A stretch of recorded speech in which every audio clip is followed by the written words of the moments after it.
Bueno, antes que nada, de verdad para mí es un privilegio estar aquí con ustedes.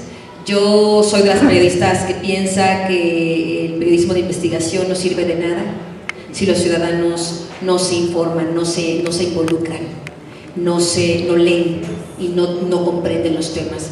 Porque estos temas como Ayotzinapa o como los señores del narco es un tema que nos involucra a todos. Me parece que, por desgracia, estos 2 últimos años el gobierno ha logrado generar entre la sociedad mexicana un ambiente en el sentido de un ambiente de rechazo contra este caso, contra sus familiares, contra las protestas masivas que sus familiares de esos 43 estudiantes desaparecidos han encabezado mes con mes, inagotablemente, durante 2 años. Y me parece que esta situación ha generado una indiferencia entre la sociedad, entre todos. Estoy segura que no sé cuántos de ustedes habrán participado en cuántas marchas, ¿no? Estoy segura que ninguno ya lo hace, prácticamente, ¿no? Y me parece que es un asunto que nos involucra a todos. Hay quienes piensan, bueno, son 43 estudiantes. Y yo, la verdad, a lo largo de estos 2 años de investigación, lo que me he encontrado es que este caso es un símbolo importante, es un ejemplo, es un botón de muestra, es una fotografía instantánea de lo que es nuestro país. Y si no nos involucramos en buscar justicia y verdad y justicia, en el caso de Ayotzinapa, estamos condenados a ser las próximas víctimas, ya que las próximas generaciones sean las víctimas eternas de este narcogobierno en el que estamos, del que somos víctimas y del que además mantenemos con nuestros impuestos. Voy a permitirme leer un texto que les voy a contar el contexto de este texto. Generalmente yo, cuando hago estas presentaciones de libros, me aboco única y exclusivamente a lo que es el contenido, los hechos de mi investigación. Pero este texto lo escribí para el 18 de diciembre de 2016, porque los padres de los 43 normalistas desaparecidos me pidieron ir a Ayotzinapa. La verdad es que durante mi investigación, aunque sí, por supuesto, entrevisté a los estudiantes sobrevivientes, entrevisté a líderes de la escuela para entender qué era Ayotzinapa, porque yo, como muchos ciudadanos, no tenía ni idea de qué era, y entonces no podía comprender el contexto de lo que había sucedido y el significado de lo que había sucedido. Si bien es cierto que hice esto, la verdad siempre me mantuve distante de los padres de familia, distante de todo el movimiento de la escuela, a propósito, porque cuando uno está como investigador desde un punto de vista totalmente objetivo, porque mi objetivo era buscar la verdad, fuera incómoda para el gobierno o incómoda para la escuela o fuera lo que fuera, yo estaba dispuesta a encontrar la verdad, no importa lo que resultara de esto. Y me mantuve al margen para no contagiarme, para no contaminarme, entre comillas, de las emociones de los padres de familia, que en su dolor, por supuesto, tienen ellos sus propias hipótesis, sus propias ideas, sus propios reclamos, y yo quise mantenerme al margen para no ser como juez y parte en una investigación tan sensible como esta. Ahora que terminé el libro, que salieron las primeras informaciones sobre el contenido del libro, los padres de familia, un par de padres de familia se acercó a mí, vino a buscarme aquí en la Ciudad de México y me pidieron que fuera a Ayotzinapa a hablar con ellos y con los estudiantes, porque ellos no terminaban de entender qué era lo que había pasado. Les puedo decir, y luego puedo platicar más a fondo de ello, fue un diálogo duro con ellos, porque había una información que yo tengo perfectamente corroborada que ellos no tenían. Y esta información, que es la clave de los 2 camiones, es lo que cambia totalmente la interpretación de lo que había pasado esa noche y el entendimiento. Entonces llega el entendimiento de por qué había pasado lo que había pasado y de la forma que había pasado. Entonces me voy a permitir leer este texto que leí ayer en Ayotzinapa, y después me gustaría pues ya abordar lo que es la investigación, la historia de la investigación y toda la información que pude corroborar, y la historia que vengo a contarles es pues no solo que por supuesto lo que ha contado el gobierno es falso, que me dediqué más o menos como 1 año de mi investigación fue ir desmantelando y comprendiendo todas las mentiras del Estado, y otro año fue indagar realmente qué fue lo que pasó. Bueno, si esto que dice el Estado es falso, si esto que dice la PGR, si esto que dice el gobierno federal es falso, ¿cuál es la verdad entonces? Entonces esa es la historia del libro. Voy a permitirme leer esto entonces brevemente. El 26 de septiembre de 2014, los estudiantes de la Escuela Normal Rural Raúl Isidro Burgos hacían los preparativos para participar en una manifestación pacífica que cada año se lleva a cabo en la Ciudad de México para honrar a los estudiantes asesinados por el ejército mexicano el 2 de octubre de 1968, sin sospechar que esa noche ellos serían víctimas de un ataque que marcaría nuevamente la historia de nuestro país. No es casual la conexión y el vínculo que une los dos hechos pese a las décadas de distancia. La historia se repite con nuevos ingredientes de corrupción e impunidad. En 1968, estudiantes como los de la Normal Rural Raúl Isidro Burgos encabezaron un movimiento social sin precedente en México por una educación de mayor calidad y cobertura, accesible para todos, no importando la región del país o la clase económica a la que se perteneciera. Esa generación comprendía que esta es la única ruta para un país más justo, donde cada individuo tenga una posibilidad real de desarrollo intelectual y humano para ser feliz. Esos estudiantes buscaban la transformación de este país a través de la cultura y la democracia. Sin embargo, el Estado mexicano intentó criminalizar la protesta estudiantil y dividió a la sociedad haciendo ver las exigencias de los estudiantes del 68 como un tema de lucha ideológica y no como un tema de justicia social. El asesinato del 68 quedó impune. Los autores materiales e intelectuales y quienes los encubrieron nunca fueron sometidos a juicio ni al escrutinio público. Esa noche en Tlatelolco no solo se asesinaron estudiantes, sino que se intentó asesinar la esperanza, el motor de cambio, condenando a generaciones de jóvenes a vivir con miedo y sin un sentimiento de colectividad. Pareciera que el sistema político mexicano prefiere jóvenes sin educación, ni empleo, ni futuro, que engrosen las filas de la miseria o del crimen organizado, a que haya jóvenes educados que luchen por sus derechos y transformen a este país en una verdadera democracia. Pese a todo, la semilla que quedó de la masacre en Tlatelolco germinó. Si ha habido una escuela que ha mantenido intacta esta esperanza de un país democrático y justo, es la Normal Rural Raúl Isidro Burgos. Los alumnos que esa noche del 26 de septiembre salieron de ahí, de Ayotzinapa a Iguala, compartían la misma lucha y deseo de superación, no solo para ellos, sino para las futuras generaciones. Para eso estudiaban, para ser maestros. Durante la investigación que he realizado durante más de 2 años sobre los hechos ocurridos el 26 y 27 de septiembre de 2014, tuve acceso a un documento secreto del Gobierno de México en donde se considera a los estudiantes de la Normal Raúl Isidro Burgos como un problema de seguridad nacional. Para comprender lo que pasó en Iguala y la impunidad de los crímenes, había que entender que para el gobierno los estudiantes de esta escuela eran más peligrosos que los propios carteles de la droga. Quizá por eso, quizá porque con los carteles de la droga, el Estado mexicano siempre ha encontrado una manera de convivir y encontrar intereses en común. Diálogo cada vez más difícil con los jóvenes de esta Normal, quienes incomodan al Estado mexicano con demandas de una mejor educación, más recursos públicos para su escuela, pero sobre todo de que esta escuela no fuera cerrada, como es la intención del gobierno desde hace décadas por ser un semillero de hombres libres. Cada uno de los cerca de 100 estudiantes que esa noche fueron atacados en Iguala tenía una historia y personalidad diferente, pero todos tenían un común denominador, y sus padres lo saben mejor que nadie. Eran hombres de mente y espíritu libres, con la capacidad de transformar un pequeño poblado, un estado o una nación. Pese a la adversidad de vivir en la pobreza y a todas las dificultades para continuar con sus estudios, día con día ellos creían en el poder que había en sí mismos de educar al otro y mejorar su vida. Creían en el poder de la conciencia social y el trabajo en comunidad. Creían en el poder transformador de la rebeldía de quien se niega a aceptar la sumisión, la injusticia y el silencio como destino. Jóvenes como los estudiantes de Ayotzinapa son lo mejor que tiene este país.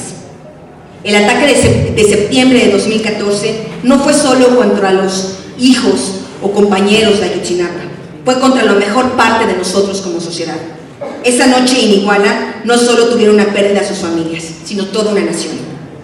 Pese a la tragedia y las marchas multitudinarias en México y otros países, en estos 2 años aprendí que no fue el dolor, ni la rabia de esa pérdida, ni esta herida abierta, lo que ha conmovido a la sociedad mexicana y al mundo entero.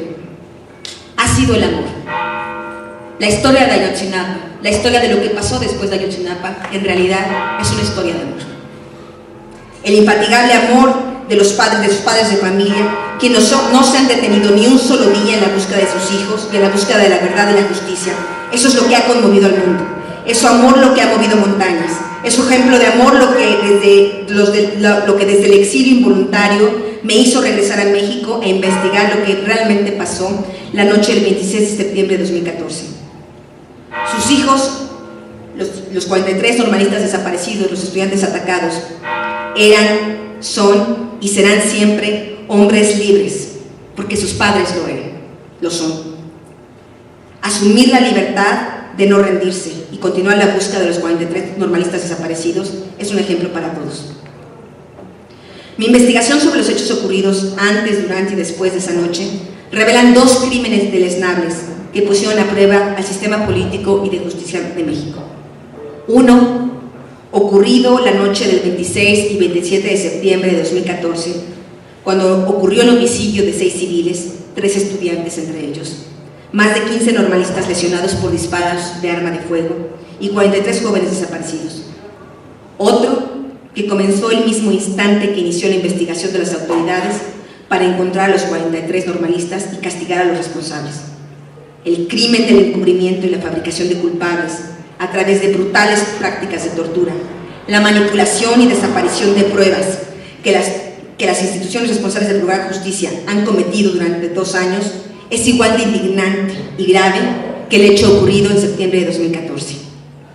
En el primer crimen, la desaparición, el ataque contra los normalistas y la desaparición de los 43, participaron cerca de 40 funcionarios públicos del Gobierno de México, que podían ser claramente identificados y rápidamente sometidos a proceso a pocas horas después de los hechos, a través de los dictámenes periciales de balística, videos, bitácoras del C4 y testimonios de los sobrevivientes de esa noche y ciudadanos que presenciaron los eventos.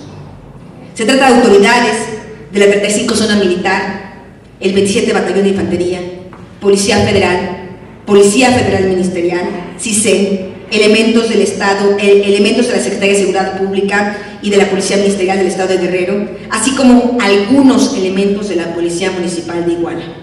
En el segundo crimen, el del encubrimiento, participaron funcionarios del más alto nivel del Gobierno de México, de la Secretaría de Defensa Nacional, la Secretaría de Gobernación, incluyendo los directivos de la Policía Federal y CISEN, el Procurador General de la República y hasta el propio Presidente de la República, quienes en vez de buscar la verdad y sancionar a los responsables, ejecutaron una operación de Estado para encubrir a los responsables, violando el derecho humano internacional de las víctimas de conocer la verdad y tener acceso a la justicia.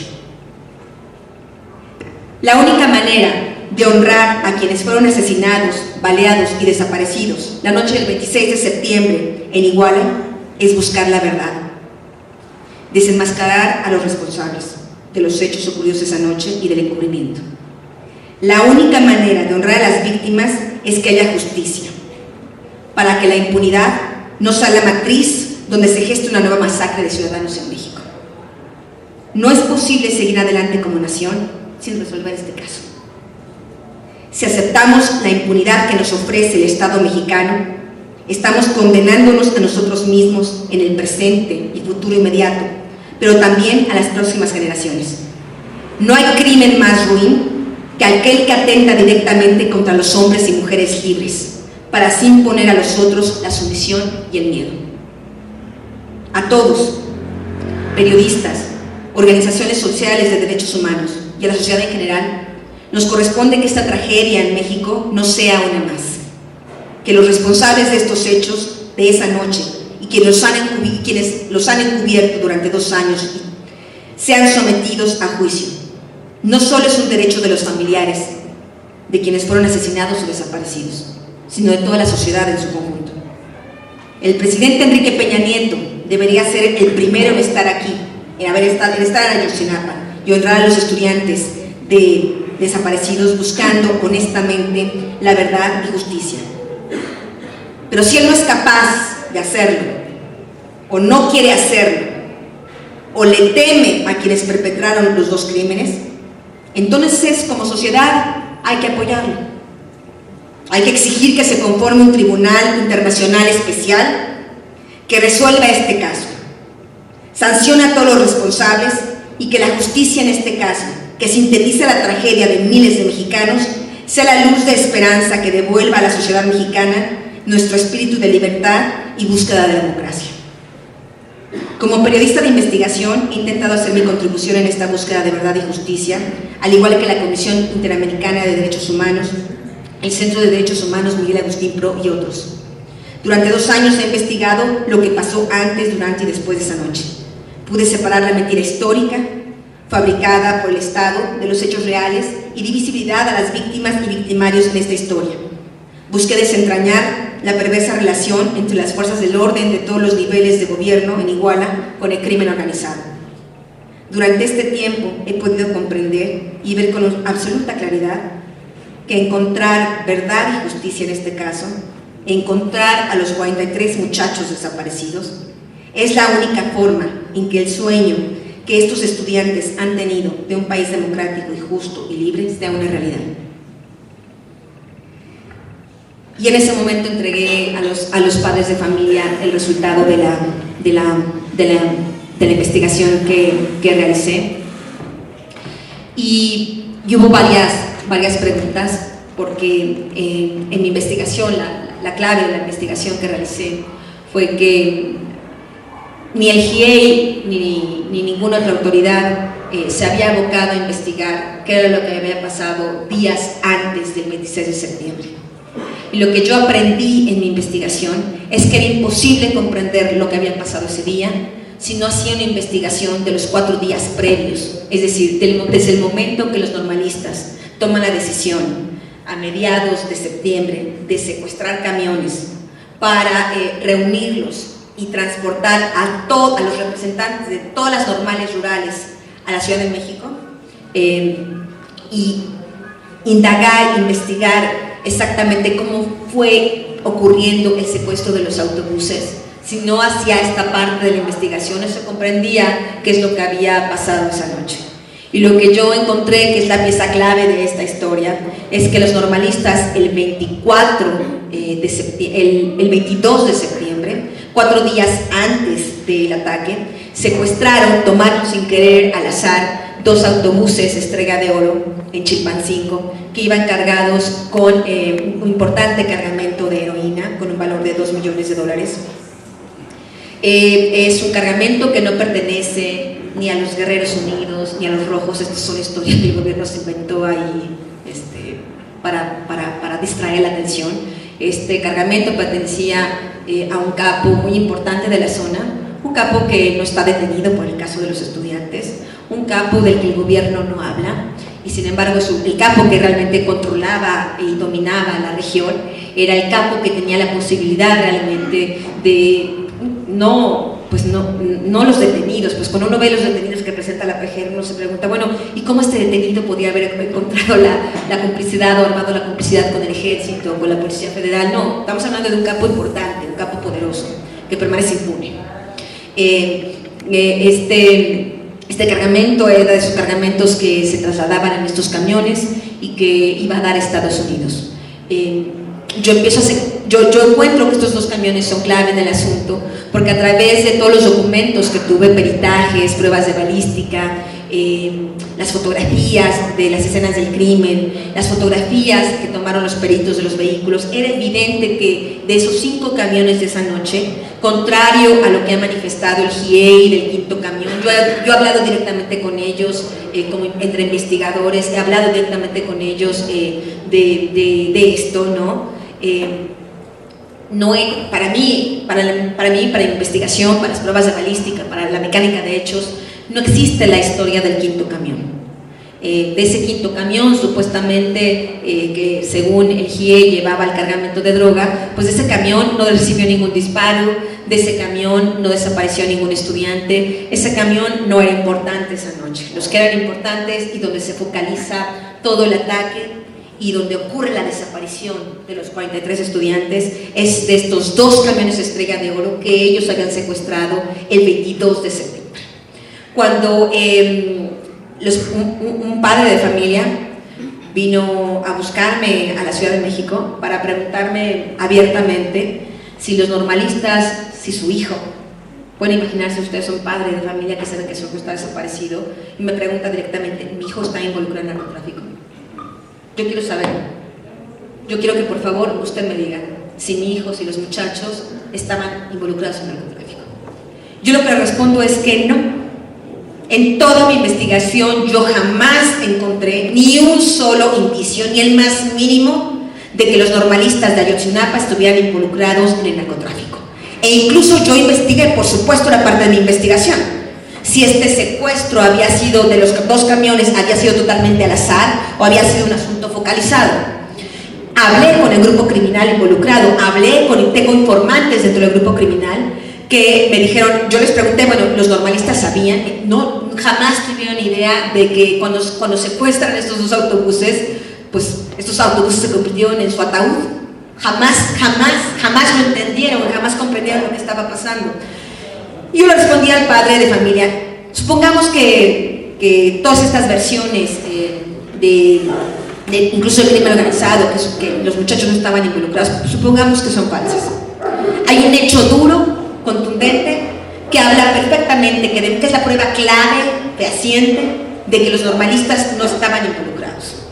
Cuando ese 26 de septiembre de 2014, después de las 4 de la tarde, cuando los estudiantes ahí en el patio deciden, se nos acaba el tiempo y tenemos que juntar los autobuses para el 2 de octubre, y deciden, es tarde, pero tenemos que salir a conseguir más autobuses, deciden sacar a estos 2 autobuses que se habían quedado estacionados durante días dentro de la normal.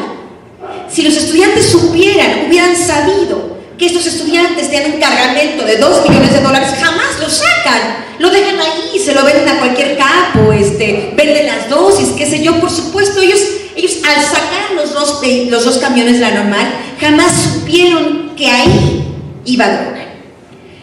En el momento que se mueven estos camiones, empieza la vigilancia del Estado, empieza la vigilancia del Ejército, empieza la vigilancia de la Policía Federal, empieza la vigilancia de la Policía Estatal.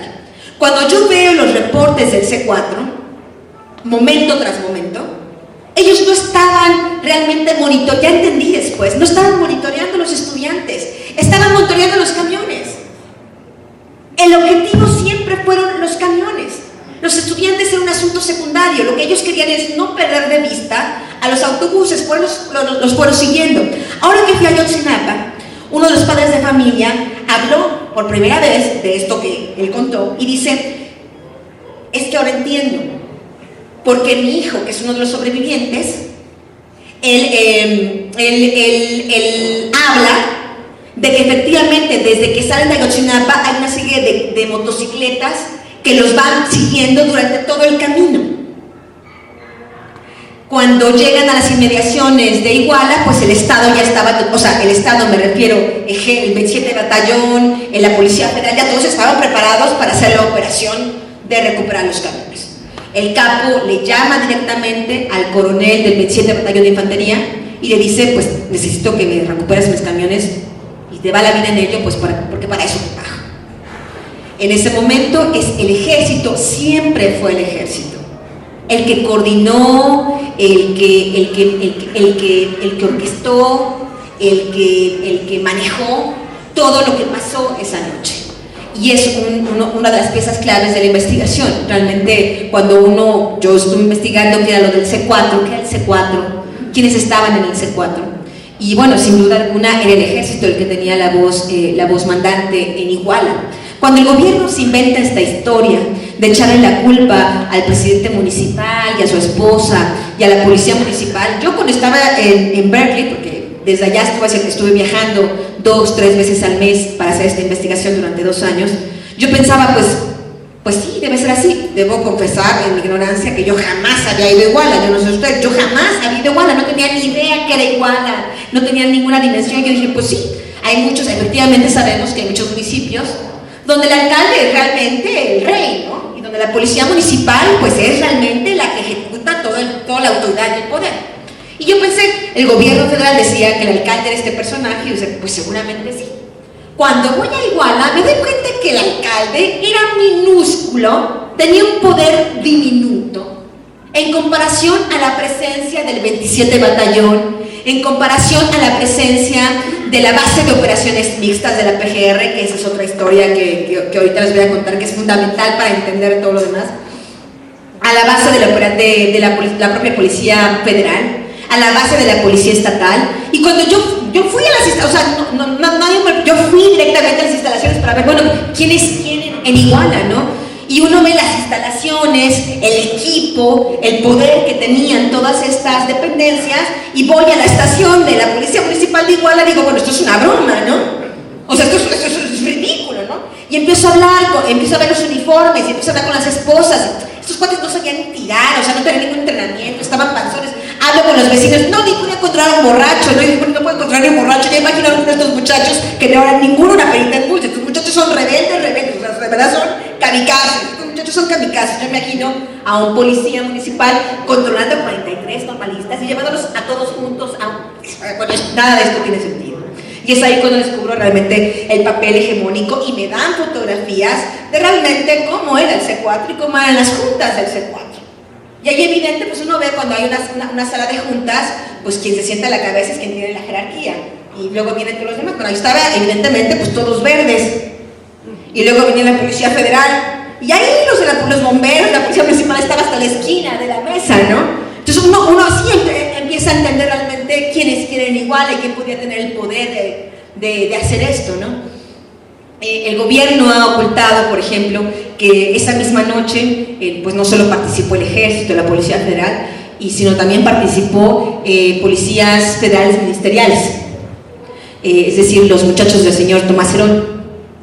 Y luego por eso podríamos explicarnos por qué al señor Tomás Herón es al que le toca hacer toda la operación sucia del Estado para encubrir y tapar lo que pasó esa noche. Yo lo que realmente aprendí es que esa noche, una noche trágica en Iguala, cuando se ejecuta esta orden, el capo le ordena a los militares salen, detienen los camiones a como de lugar, que es el objetivo, y se ejecuta la operación de rescate de la droga. La versión es que los normalistas de esos camiones se habrían dado cuenta de que el ejército y las demás autoridades estaban sacando cosas de los camiones. Yo ni siquiera creo, porque imagínense el calor de la noche, entre las balas, entre el miedo, yo ni siquiera creo que los estudiantes hayan entendido lo que estaba pasando. La verdad es que trato de ponerme en la situación. Por ejemplo, hablé con Fernando Marín, el único sobreviviente de esos dos camiones, y él me dice que él no entendía muchas de las cosas, no comprendía lo que estaba pasando.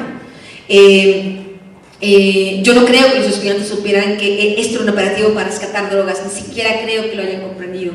Pero cuando los militares y los demás funcionarios públicos se dan cuenta, que los estudiantes se dan cuenta, pues es ahí cuando entre 10:30 y 11 de la noche, pues alguien ordena la desaparición de los normalistas. Hasta antes de esa hora, y es muy claro en los reportes de los hospitales, y es muy claro en los testimonios de los normalistas, entre 9 y 10 de la noche que entran los normalistas a Iguala, a la estación de autobuses, a secuestrar más camiones, y las 10:30 de la noche, hasta ese momento el único objetivo eran los dos autobuses, y parar los dos autobuses a como diera lugar. Tan es así que fue por esto que ocurre el ataque contra los avispones, que es otra cosa que nadie se sabe explicar. Bueno, ¿por qué? ¿Por qué si el objetivo eran los estudiantes? ¿Por qué si el objetivo, Anabel, son los dos camiones de Estrella de Oro? ¿Por qué atacan a estos muchachos de los avispones que ya iban hacia Chilpancingo? El GIEI ha dicho en su versión, en su investigación, que esto era porque había la orden de que ningún autobús saliera de Iguala. Y yo investigué y no, hubo muchos autobuses que salieron exitosamente de Iguala, hubo muchas corridas de autobuses que sí se cumplieron, y mucha gente llegó felizmente a su destino. Si hubiera habido una orden de no sale ningún camión, pues ningún camión sale, y no hubiéramos tenido 6 camiones baleados, hubiéramos tenido 8, 10, 14, no sé, un montón. Me pongo a investigar, bueno, entonces, ¿por qué? ¿Por qué los avispones sí? ¿Por qué los otros no? Incluso muchos de los 5 camiones, 2 realmente son los que concentran el fuego, los demás no. ¿Por qué a los avispones sí? Ya cuando veo en los documentos de los peritajes de balística, entendí por qué. Porque el camión de los avispones era exactamente de las mismas características que los dos Estrella de Oro. Era un camión blanco con franjas verdes. Los otros 3, estamos hablando de 5 camiones en que viajaban los estudiantes, solo 2 tenían esas características, los 2 camiones de Estrella de Oro. Los otros, que eran Costa Line y Estrella Roja, tenían otros colores. El único camión que era idéntico a estos, que si uno ve las fotografías dice uno cuál es cuál, excepto que el de los avispones tenía unas cortinitas ahí que estaban cerradas, era la única. Si uno ve las fotografías, y claro, las letras, pero si a ti te están ordenando que tenga un camión blanco con franjas verdes, pues es el que ves. Y esa fue la motivación del ataque contra los avispones. Y es ahí cuando las cosas se van explicando por sí mismas. Realmente, al final de cuentas, todo termina siendo muy lógico. Incluso basándose en las pruebas periciales. Otro de los temas, independientemente de estas versiones, de si el ejército, de si sí, de si no, que yo misma desconfiaba, por supuesto, una y otra vez de mis hallazgos y volví a investigar y investigaba contra mi investigación, porque de verdad me pareció un tema tan delicado que no quería equivocarme, no podía equivocarme. No se trataba de mi prestigio, se trataba de una verdad histórica, de una verdad fundamental para este país.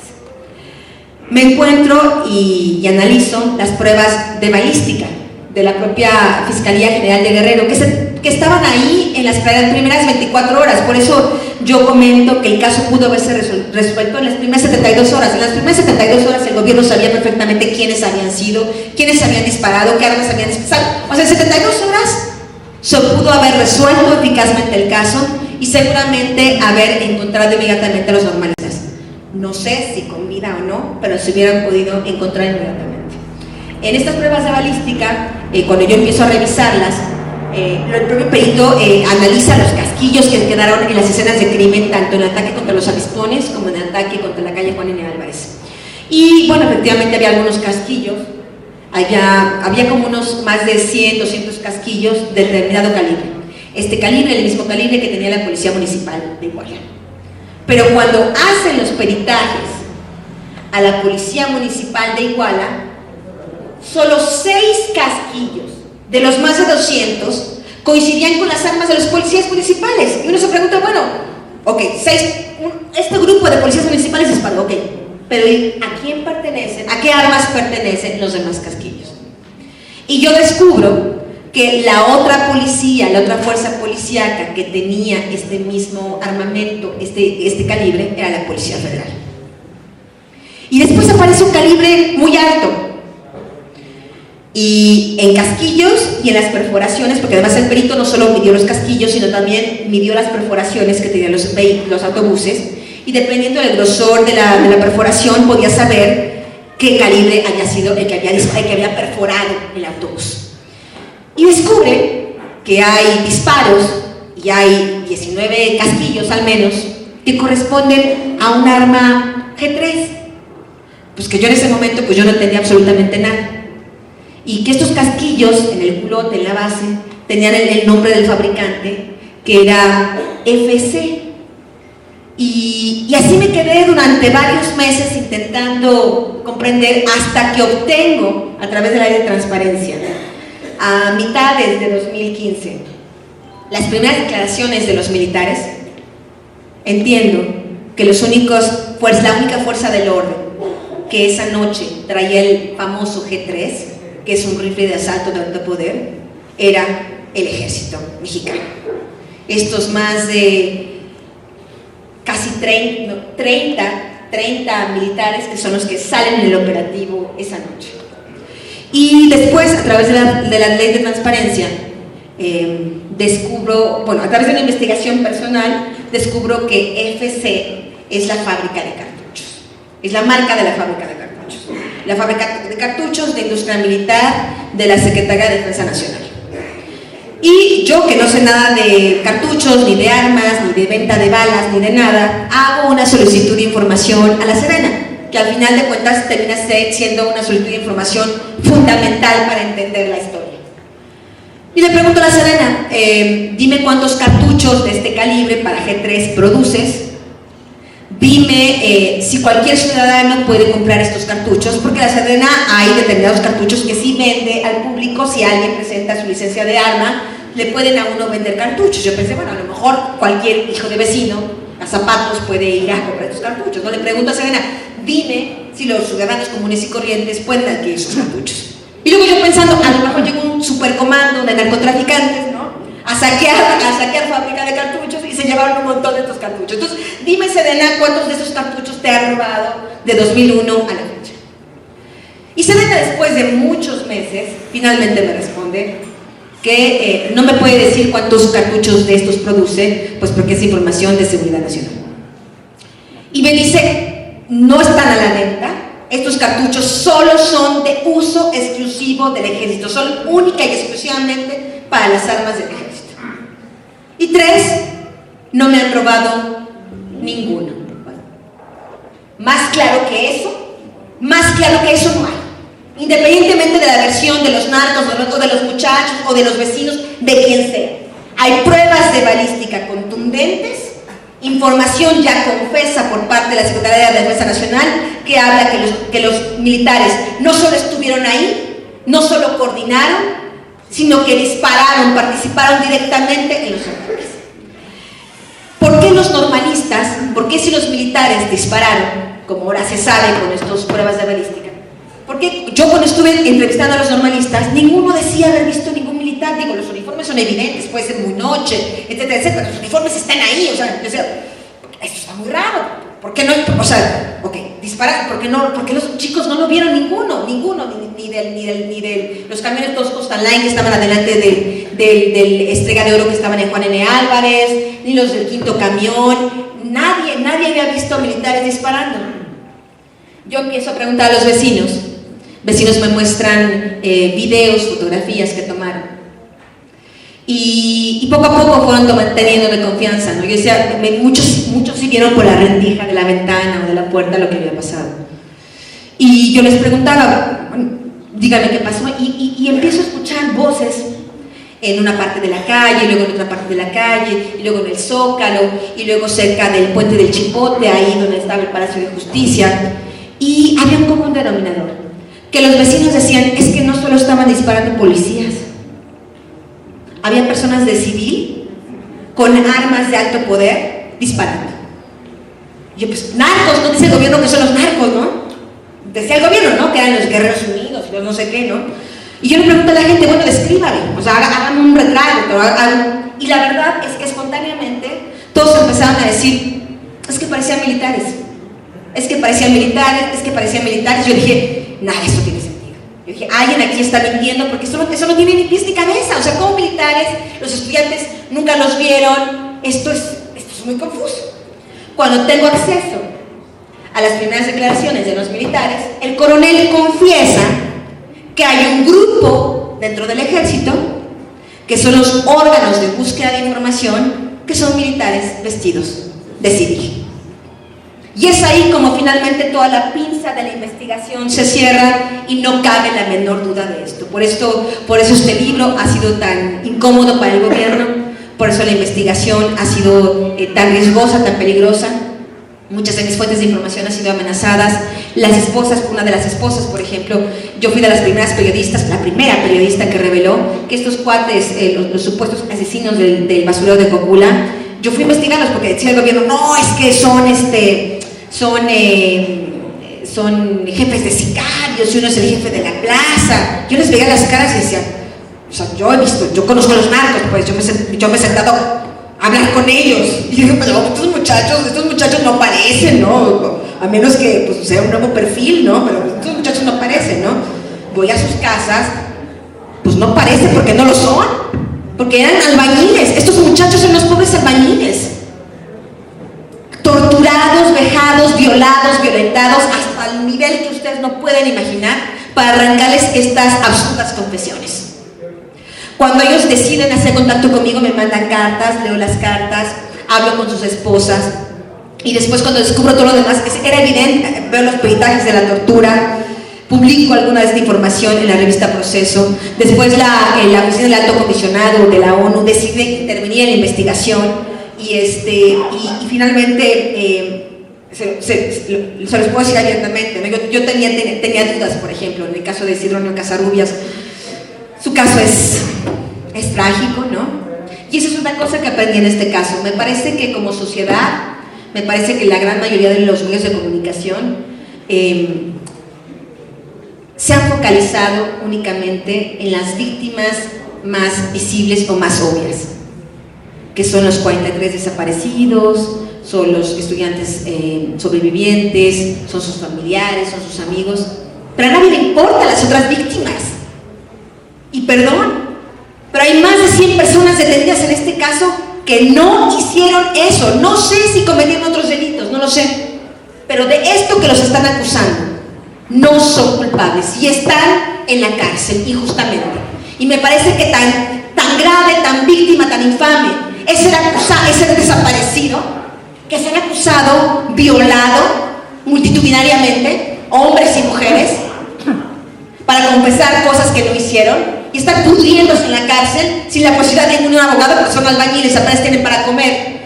Dos de estas familias de los albañiles están en el programa de lo que era Progresa, o sea, están en la máxima pobreza, y el gobierno lo sabe. O sea, ¿cómo dice que son capos si el gobierno le tiene que dar de comer a su familia? O sea, es de verdad una mentira infame, infame. Y estas familias están ahí abandonadas, la sociedad los ha criminalizado, y una de las esposas de estos 4 albañiles fue levantada a principios del 2016 y brutalmente tratada.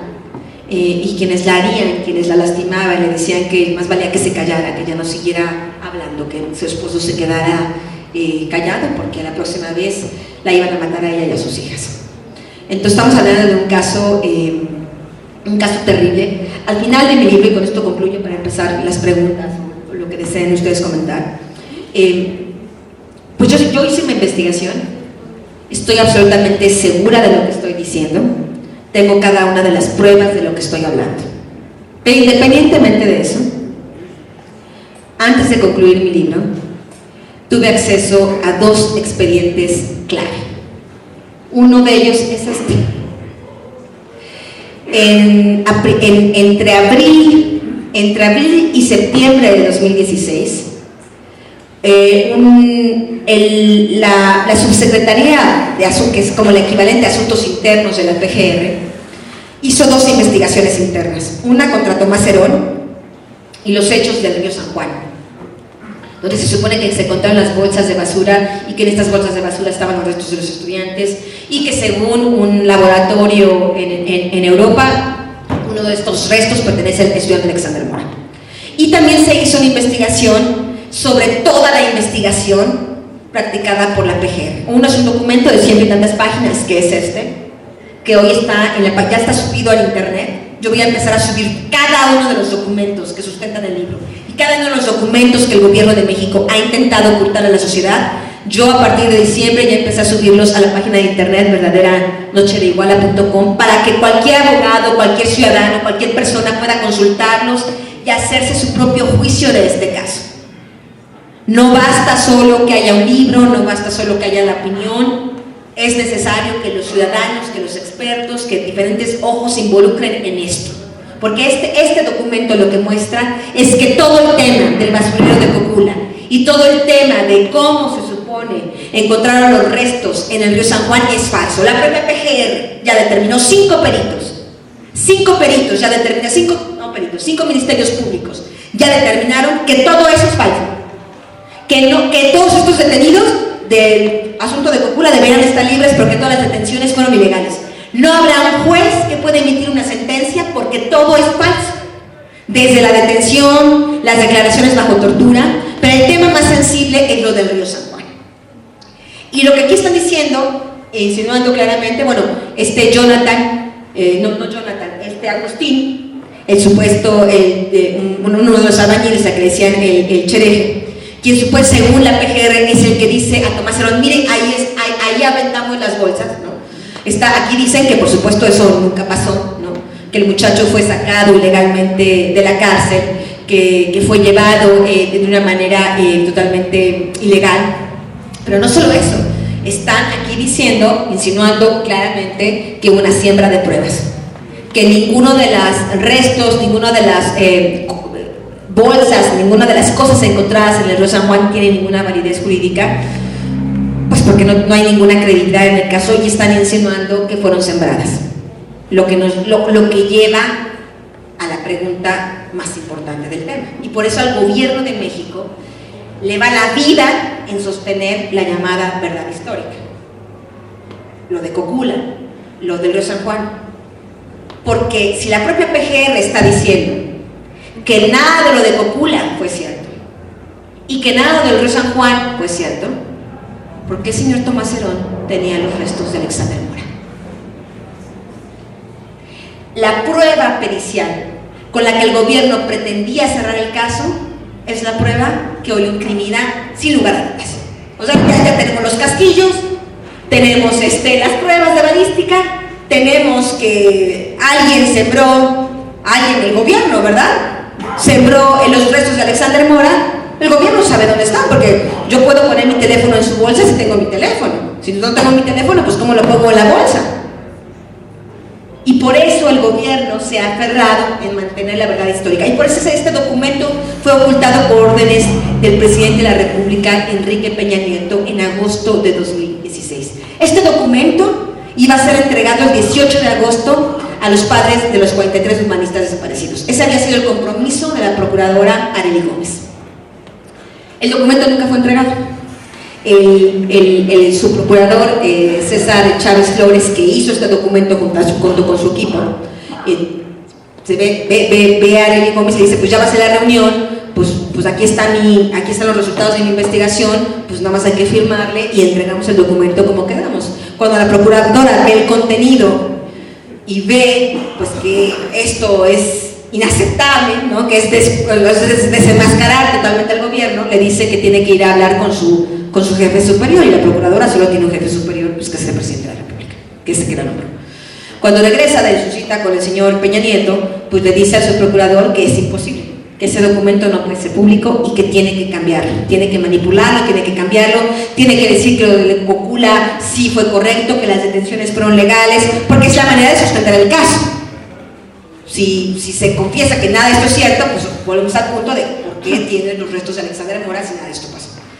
El subprocurador se niega a hacer esto, se negó a manipular el documento y fue amenazado de muerte, por supuesto, y se ve obligado a renunciar. Pero el documento existe. El documento, subprocurador lo entregó como parte de su acta de entrega-recepción, lo cual lo convierte ya en un documento pues absolutamente con validez jurídica, legal. No es un documento que ha dejado en el escritorio ahí escondido, no, es un documento que tiene una validez jurídica, y es este. Pero además, la otra investigación, la investigación de la PGR, este equipo, ahí participaron 7 ministerios públicos. Finalmente, cuando yo leo las conclusiones, para mí fue pues muy revelador, muy revelador, porque cuando uno hace una investigación siempre queda la duda de estar haciendo realmente totalmente acuiciosa, realmente no se me habrá perdido ninguna pista, realmente he comprendido cada cosa que he leído durante 2 años. Y finalmente lo que llega a conclusión este documento de 1000 y tantas páginas que a finales de este mes voy a subir a internet, es que hay que investigar a capitán José Martínez Crespo por delincuencia organizada. Solo esto que ordena el subprocurador.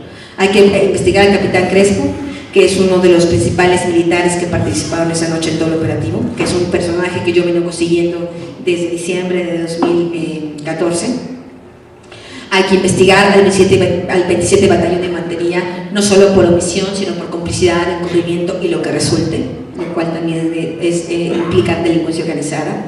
Hay que hacer peritajes a las armas de los militares.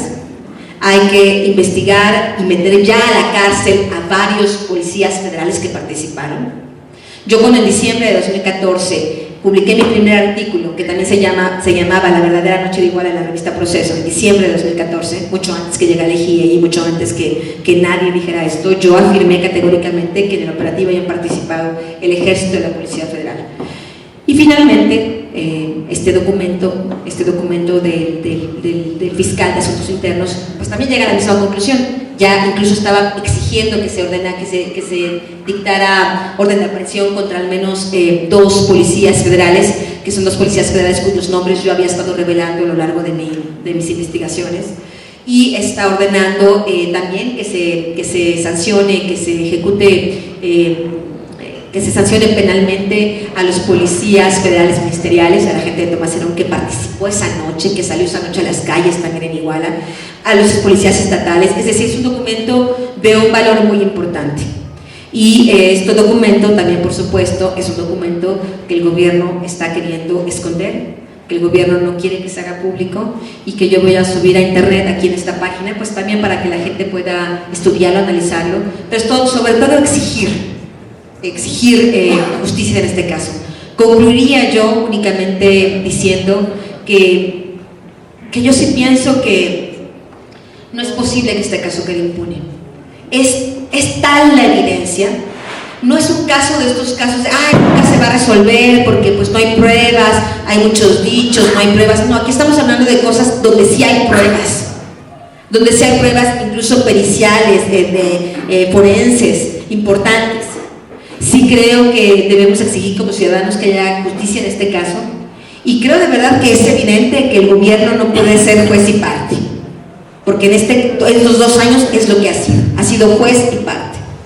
El señor Enrique Peña Nieto, en vez de decidir meter a la cárcel a un puñado de malos funcionarios públicos, porque si lo vemos entre el 26 y 27 de septiembre, la verdad es que la historia era esa. No había sido un operativo de Estado, no es que Peña Nieto haya llamado sí, agarren a los estudiantes, no. Fue una acción coordinada, orquestada entre crimen organizado y cerca de 40 funcionarios públicos, militares, policías federales, policías estatales, que esa noche decidieron hacer de las suyas y trabajar y tratar de rescatar esta droga para el campo, y llevándose de corbata estos cuentos. Eso es una historia. El Estado pudo haber actuado en 72 horas, haber metido la cárcel a todos estos y decir, ok, son un grupo de malos funcionarios públicos como podría existir en cualquier parte del mundo, ok. Pero en vez de hacer eso, ahí sí hay una operación de Estado, absolutamente de Estado, al más alto nivel, que estamos hablando del presidente de la República, que en vez de impartir justicia, decide encubrir a los responsables, convirtiéndose en parte del problema. A este grado de las cosas, no podemos esperar que el gobierno de México va a poder resolver o quiere resolver por sí mismo este caso. Supongo que la Comisión Interamericana, tengo entendido, a raíz de la publicación del libro, está exigiendo al gobierno de México una serie de cosas, que veamos qué es lo que pasa en las próximas semanas, pero es evidente que este asunto tiene que ir a una corte internacional, y los únicos que pueden hacer que esto suceda son los ciudadanos. Ya es ahí donde les toca a ustedes cumplir con su responsabilidad. Gracias.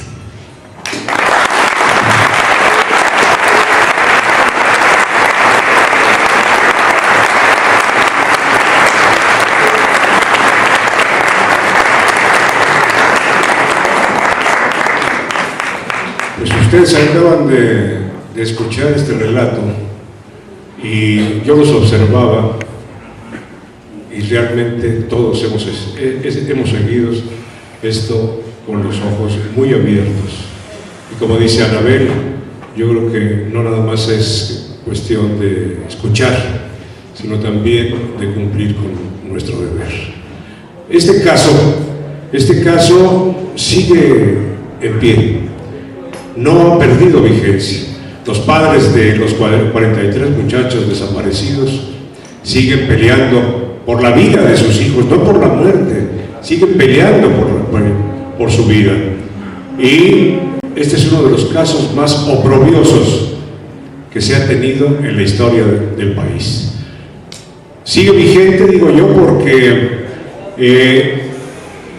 ya tiene ¿cuánto tiempo? Y han logrado darle vueltas y vueltas.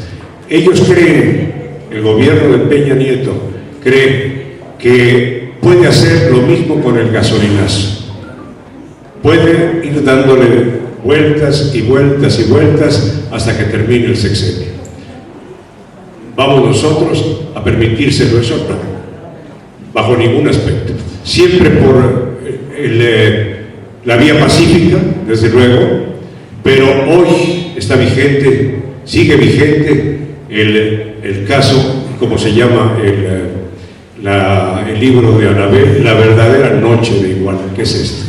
Y ella es la investigadora de este asunto oprobioso, trágico y verdaderamente traidor a la patria. Porque los 43 forman parte de nuestra patria. Nosotros tenemos que seguir peleando, tenemos que seguir luchando para que esta situación termine por la vía pacífica. Para continuar, vamos a darle paso a la serie de preguntas y respuestas. Vamos a hacerlo, tenemos 2, 4, 6, 7 preguntas. Vamos a ser muy concretos, por favor. Vamos a ser muy concretos. Quedamos de que terminaría esta sesión a las 8 y piquito. Vamos a hacer y quedar bien con el compromiso que tenemos nosotros con Anabel. Muy bien, a ver la compañera.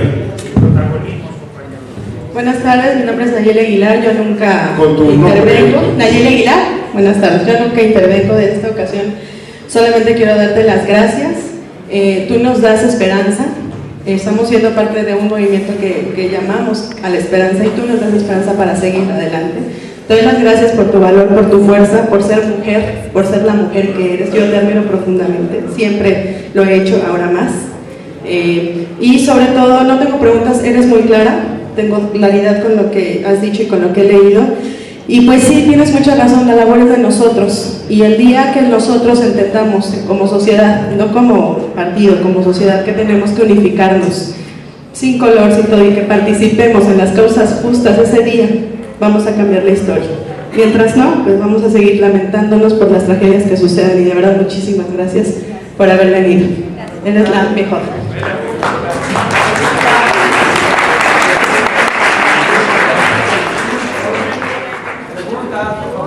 Bueno, pues felicitar igual el valor que tiene Tu nombre, compañero. Carlos Franco, el valor que tiene la escritora Anabel Hernández.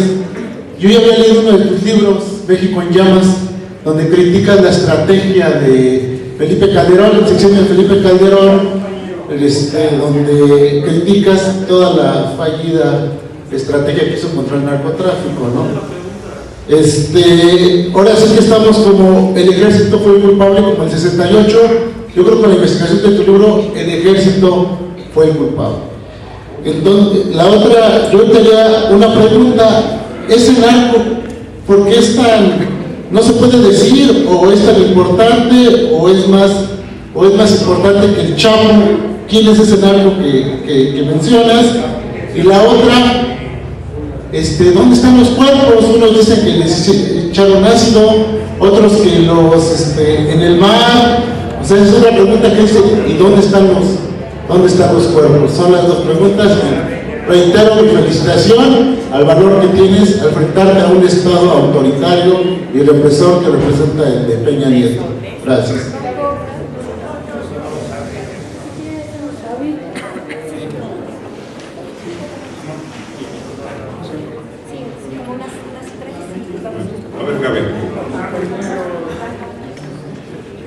Bueno, gracias Anabel por venir aquí Bueno, mi pregunta es la siguiente: ¿dónde quedan las investigaciones que llevaron a cabo las instancias internacionales que se supone el gobierno contrató para resolver el caso?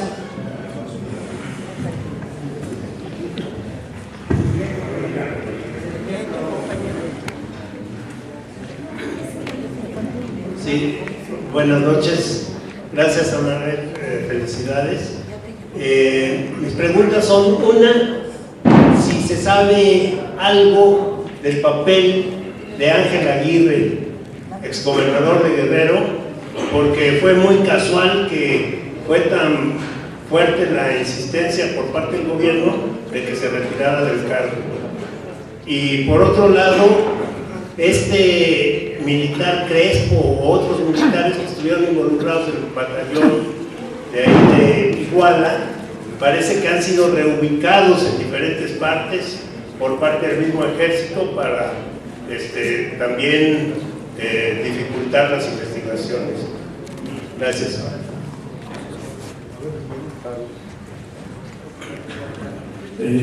La primera pregunta es, ¿no hubiera sido más fácil que el gobierno, el ejército, Carlos Barrera, que el ejército, el gobierno hubieran negociado con los estudiantes sacar esos camiones de la escuela y ofrecerles todos los que quisieran? ¿No? Hubiera sido tal vez sencillo con algún pretexto. Otra pregunta es, ¿realmente existen los Rojos y Guerreros Unidos y tuvieron implicación en esto? Y la otra es que la guerra que nos ocultan pone como centro de este problema el asunto de que las mineras tienen intereses, manipulan el narcotráfico a su servicio, ¿no? Para crear miedo, confusión, para que la gente salga de las comunidades, etcétera, en todo el país, y si coincides también con esa versión. Y la última es posible que Peña Nieto, por lo menos Osorio Chong, no estuvieran enterados de todo esto en tiempo y forma?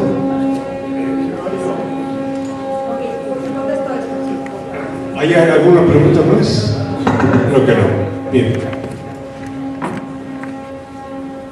Bueno, respecto a la primera pregunta de quién es el narco, yo sé quién es este capo. Y no he mencionado su nombre a propósito. No es ninguno de los detenidos por la PGR acusado de este caso. Sé perfectamente quién es y me he reservado su nombre como una estrategia de investigación. Yo estoy esperando. Supuestamente esta persona y su grupo criminal no saben cuál fue el destino final de los normalistas. Supuestamente, esa es la versión de él y de su gente. Ellos se quejan de que yo solo quería mi droga, no fue mi idea, que supuestamente hubo ahí una discusión con el ejército, me calentaste la plaza, me fregaste el negocio, o sea, esto salió muy mal. Y yo estoy esperando que de una u otra parte se revele el paradero de los normalistas. Por eso me estoy reservando el nombre del narcotraficante. Yo creo que él, por supuesto, debe estar ya enterado de la existencia de este libro. Y yo sí creo que es posible.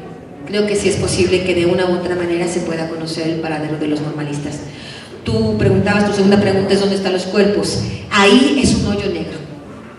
Yo estuve investigando, es un hoyo negro. Realmente ahí ya es una operación muy cerrada. Lo único que puedo hablar brevemente es, yo finalmente a principios, como marzo, abril del año pasado, logré hacer contacto con un militar del 27 Batallón de Infantería. Esta historia no está en mi libro, porque nunca pude corroborarlo. Y yo la verdad lo que está en mi libro es lo que pude corroborar, fehacientemente. Pues voy a contar esta historia porque es importante.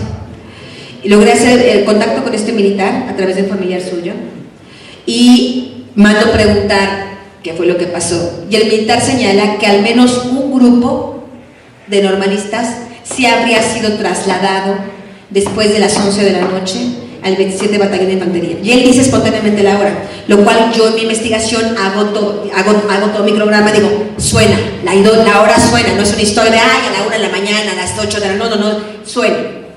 Por supuesto, para mí era lo suficiente, yo quería hablar con el militar, preguntarle otras cosas para ver si estaba mintiendo, si no, si lo que estaba diciendo tenía alguna coherencia. Y mataron a mi contacto. Lo ejecutaron en la vía pública, al familiar del militar. Y me di cuenta que era un tema, yo no podía seguir poniendo en riesgo a las personas. Entonces me hago para atrás y decido buscar de otra manera la información. Y lo que puedo decir, que ese es el final justamente del libro, es que hay 3 testigos que hablan de 3 rutas distintas. Es decir, a mí, a final de cuentas, lo que me queda claro, no sé cuál es el destino, no sé cuál es el paradero final de los normalistas, no sé si están vivos o muertos. Lo que sí te puedo asegurar es que el grupo de 43 fue dividido en al menos 3 grupos, al menos 3 grupos. No estoy diciendo que sean los únicos. Quien conozca a estos muchachos, quien haya puesto un pie en Ayotzinapa, puede entender que controlar a 3 es casi imposible. Entonces, cuando menos los dividieron en 3 grupos. Un grupo efectivamente fue llevado hacia Cocula.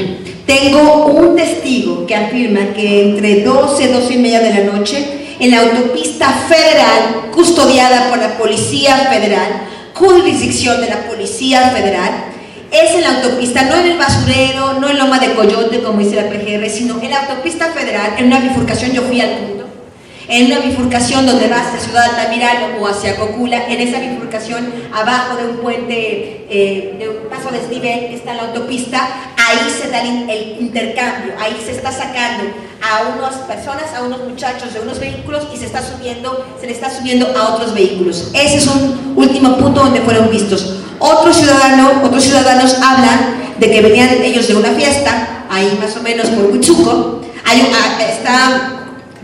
Está para la carretera federal de Iguala a Chilpancingo, más o menos un punto menos que intermedio. Ahí está la bifurcación hacia Huitzuco. En Huitzuco hay otra bifurcación que va a otro poblado. En este conjunto de bifurcaciones que están ya cerca de Huitzuco, hay unos vecinos que hablan de que vieron pasar varias patrullas con gente a bordo, gente civil a bordo, lo cual se piensa que era otro grupo de normalistas.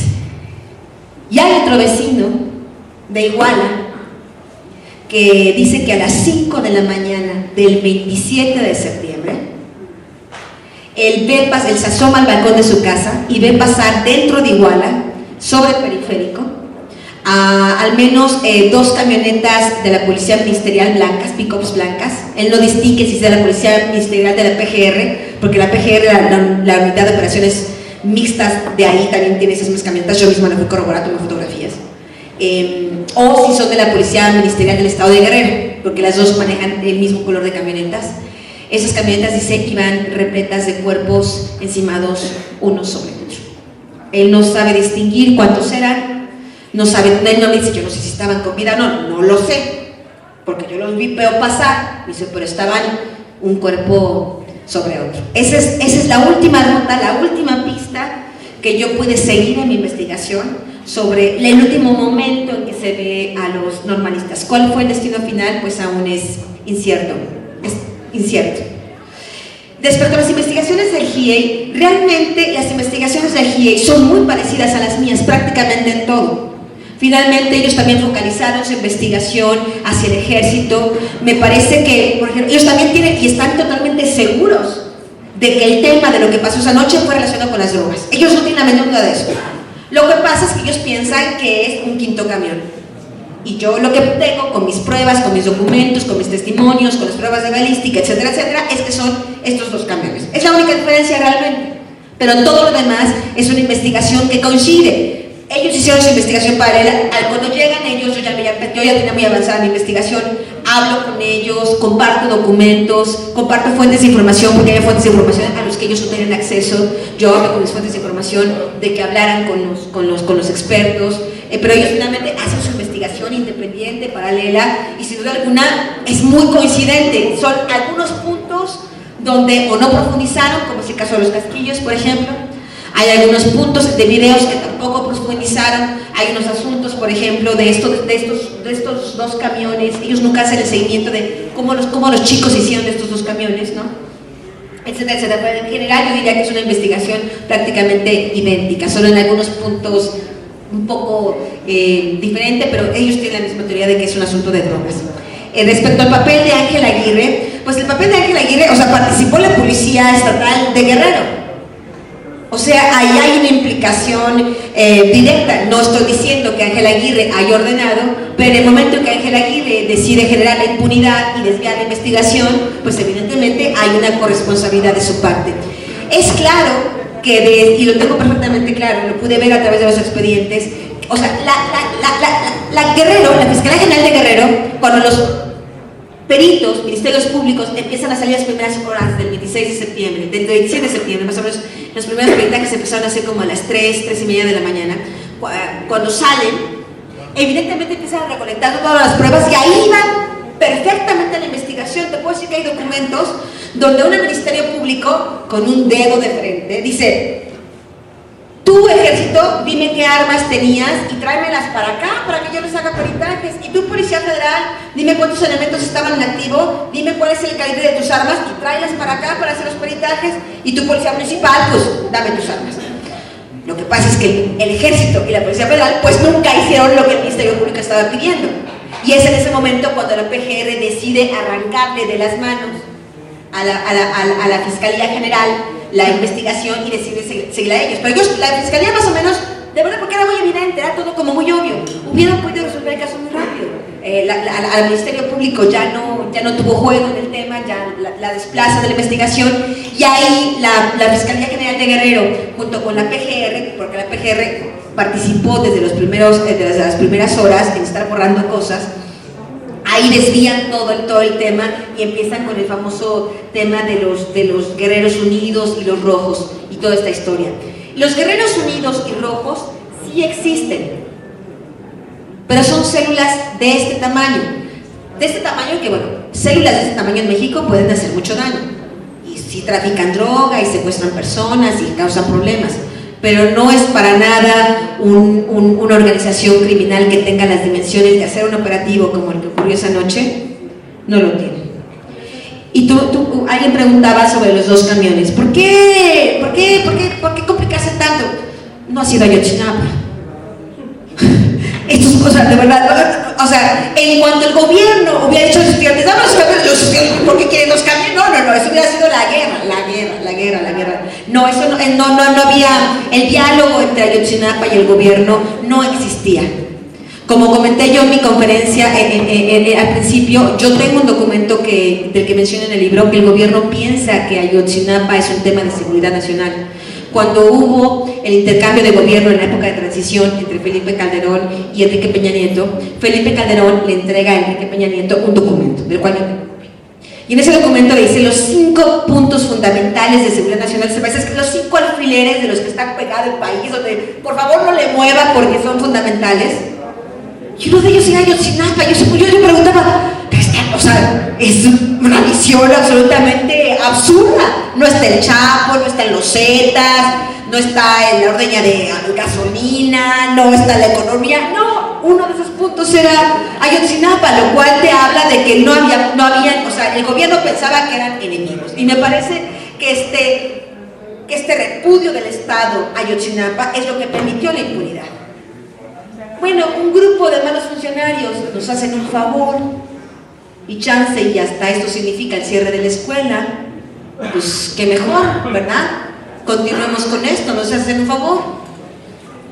Entonces no era posible. La empresa Estrella de Oro metió una demanda penal contra los normalistas el 25 de septiembre, un día antes de los hechos. Y en esta denuncia que yo tengo en mi poder es cuando ellos hablan de las fechas en que estuvieron siendo robados los vehículos. O sea, si tú me preguntas, ¿el gobierno pudo haber hecho un operativo de entrada a Ayotzinapa y recuperar los camiones? Porque la empresa está exigiendo. La empresa ya metió una denuncia penal y yo tengo que recoger los camiones que ustedes robaron. Ahí hubiera sido el acabose, o sea, hubiera sido la segunda vez que el gobierno hubiera entrado a Ayotzinapa y la primera vez que entró Figueroa. Eso fue un desastre. Eso no es algo que el gobierno realmente no podía hacer. Lo otro, los militares reubicados. Pues tengo entendido, cuando menos hasta las últimas llamadas que hice, yo hice el 27 Batallón buscando al capitán Crespo para ver si quería platicar conmigo, no quiso, por desgracia, pero el capitán Crespo sí sigue en el 27 Batallón de Infantería. Los demás militares, el coronel que era el mando máximo de esa noche, está hoy muy tranquilo, un cargo casi de subsecretario en la Sedena. Un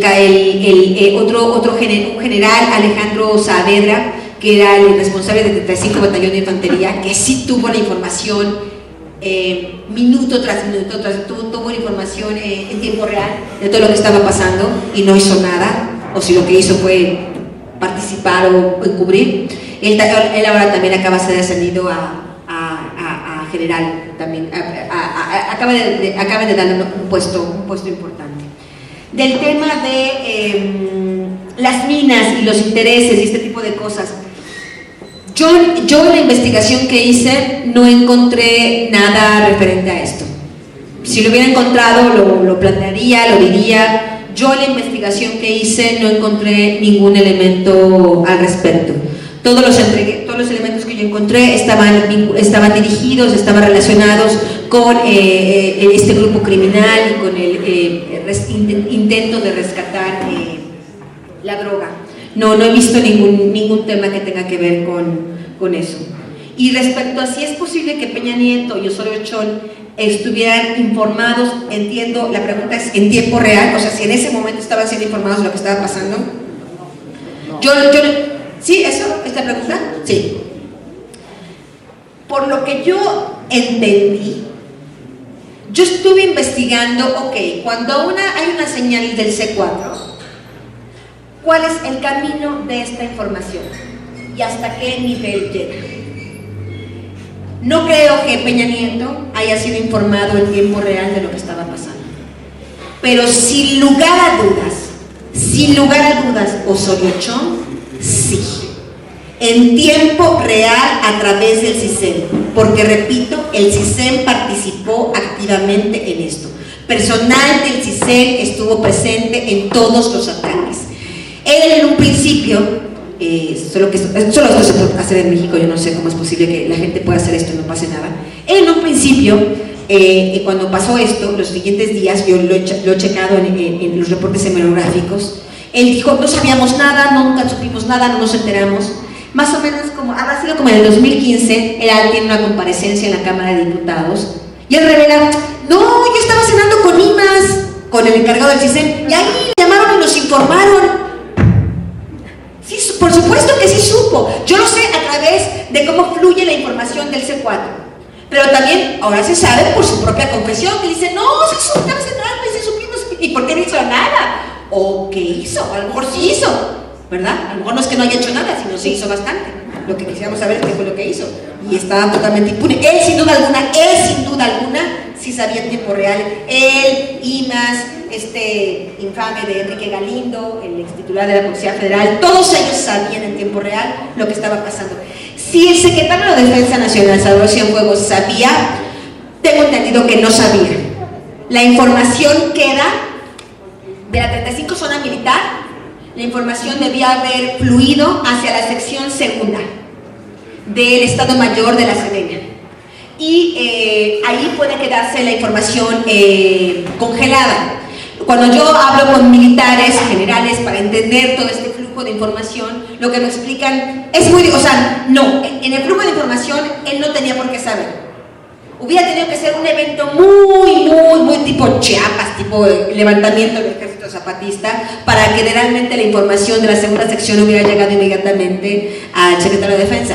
Me dice, pero lo que sí debía haber hecho es inmediatamente una investigación interna. Eso sin duda alguna debió haberlo hecho enseguida y no lo hizo. Es todo.